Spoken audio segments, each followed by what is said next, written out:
Es gribu redzēt, un tas ir mērķis, par kuru vajadzētu domāt, konsolidējot nāciju, domājot par politiskā procesa attīstību, Latviju padarīt, atkal padarīt par potenciāli spēcīgu, mazo, izcilo ekonomiku. Un kas priekš tā ir vajadzīgs? Tās dažas lietas es varētu kaut vai minēt tikai, kas būtu jādara, kas būtu ministru prezidentam nākošam jāstāda par uzdevumu konkrētajiem ministriem. Kaut vai ja runājam par tautsaimniecību un nodokļu regulējumu. Šobrīd jau vairs nekonkurē uzņēmums ar uzņēmumu tik ļoti. Šobrīd konkurē valsts savā starpā. Valsts ar nodokļu režīmiem, ar dažādiem vilinājumiem, darba spēkam, ar vilinājumiem uzņēmumam. Stādam sev vienu mērķi. Latvija Eiropas Savienībā, jebkura nodokļa kontekstā būs kaut vai pa 0,5% punktiem visizdevīgākā. Pa katru nodokli, bet viņam būs pa 0,5% izdevīgāka nekā Igaunija, nekā Zviedrija, nekā Somija vai Polija.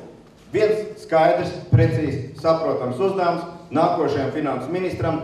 Domā, mīļais draugs, domā atbildīgais politiķis par to, kādā veidā veidot šīs budžeta lietas, lai mēs būtu ar šādu nodokļu politiku vispievilcīgākie. Otra lieta – izglītība, kas ir viena no sirdsāpēm. Viena no sirdsāpēm. Jaunajam izglītības ministram man būtu kaut vai tikai viens lūgums. Un tāds uzdevums, kas būtu jāstāda nākošajam arī. Izdarīsim tā, lai daram, ko darītam, lai Latvijas augstskola, kaut viena, Latvijas universitāte, būtu Eiropas labāko pirmajā 200-niekā. Šobrīd mēs neesam pat labāko 1000-niekā. Igauniem ir viena pirmajā 500-niekā, lietuviešiem divas pirmajā 500-niekā.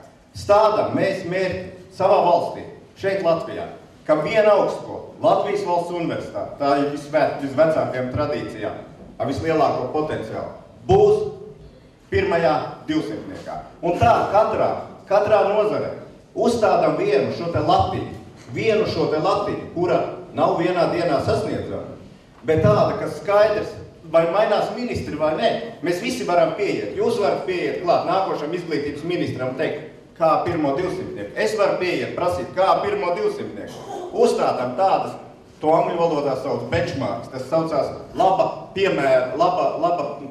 prakses piemērs, ja? Labas prakses piemērs. Uzstādam tādas lietas. Un tas izveidos mūs un ļaus sasniegt to mērķi, ko es saku, laba, izcila, mazā ekonomika.